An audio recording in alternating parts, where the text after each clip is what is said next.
Okay, folks. When I said I was doing it a bit at a time, I wasn't kidding. I've now done across the top of the door. You can see where I've stopped doing it because the light switch is in the way, so that's going to be fun. I do have to go all the way around.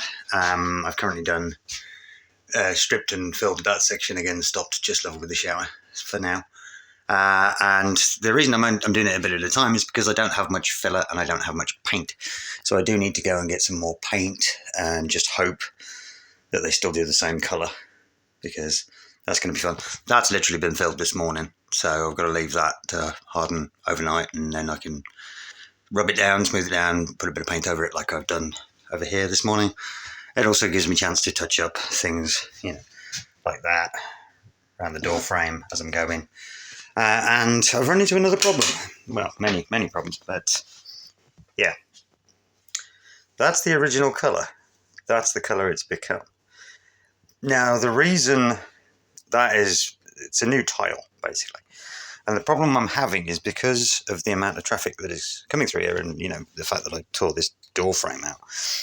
The carpet is actually peeling away from the foam. So I'm going to have to think of something else. I am going to have to think of something else in this room. And it also means that it is now impractical for the big bedroom, which is what I was going to do. I mean, the fact that it was 140 odd tiles alone made it slightly impractical. This now just makes it really impractical. So I've got to think of something else. Other things that I've discovered along the way, this is more of an exploratory video, by the way, is this door frame in the kitchen here. It's different. It's different. This door frame, this is the same as all the other door frames in the house, but this section isn't. And it also stands proud, the ply stands proud over the frame. So I'm assuming, because this bit goes all the way to the ceiling, the only other place that it does that is up there.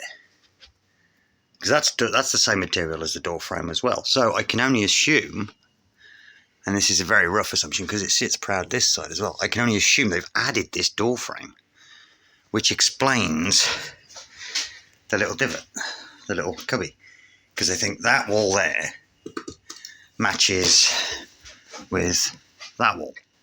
So I can only assume that they've added this door frame.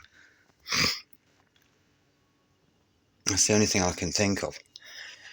Because I know this bit here, this was where the cupboard for the water boiler and everything sat. So that's why this section is completely different, and that's why I patched it at the top to fill the gap. But now I'm thinking this might have to come out after all, because if I'm taking this bit out, this edge, then that could probably end up taking out that bit, which would then make sense to take this bit out. But then I'm going to have to rebuild, it even sounds different. So whether it's a thicker ply or it's a different 2x4 or what, I don't know, but it definitely isn't original to the building. So basically, it's an odd one because obviously we've got this section of what is essentially door frame. It's the same stuff for all the door frames except for that one. And then we've got this little bead across here for I don't know what, because this big chunk here, that is the join in the two halves of the house, which is up there, and that's where that is. So I'm not quite sure what the previous owners have done here. So yeah, it's an odd one, because obviously I want to take this bit out because this is a lot of dead space now. It's where the old flue was still for the gas fire, but we don't have a gas fire anymore. But then taking that out is probably going to affect that bit there, which means this bit can come out. And then I've got to rebuild this. It's interesting. I mean, I do have the leftover door frame from where I pulled it out over there. It's a bit narrower, but I've only got to replace this side. It's literally like they just put a piece of wood and then two bits of trim on it. So it's not even the same. It's not even close to being the same. So that can all come out and be replaced with the big chunk that I've got. It's the same height as all the door frames, so that'd be good. The only problem would be across there, but then I've got, if I'm pulling that bit out there, I could use that across. Yeah, it's a whole thing. But it's weird that they'd add a door frame. I'm trying to think what the original design for this place could be, to be honest, because that's obviously new.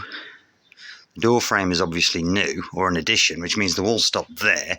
Yes, there was a cupboard this side, which also held something, but we tore it out when we put the water boiler in. But now I'm not sure what the original layout of this place was, because that's different. I mean, I'm going to have to take this out, add the because I've got the angle on the other one that's cut ready, so that can go on there, so that'll give me the right height. I can do the same on that side.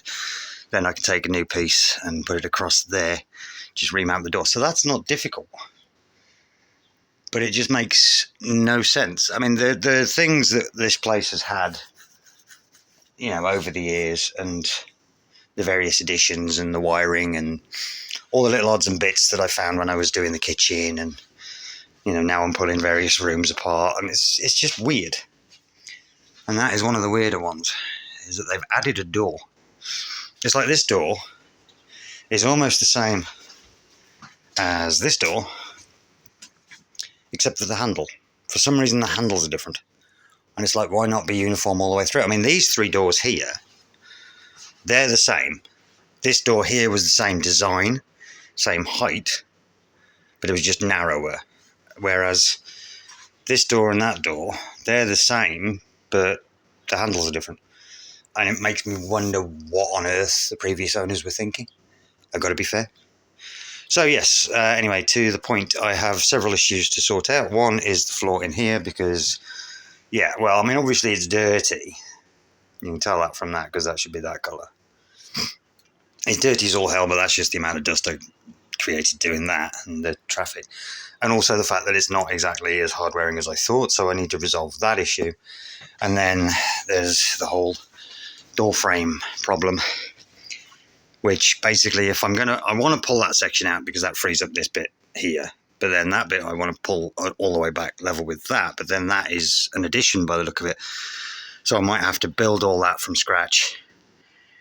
Yeah, it's a whole thing now. It was just like I've done in the bathroom, pull that out and turn it inside out, and maybe take that chunk off. But now it's a completely different animal because I've got a completely different door frame that shouldn't actually be there by the look of it.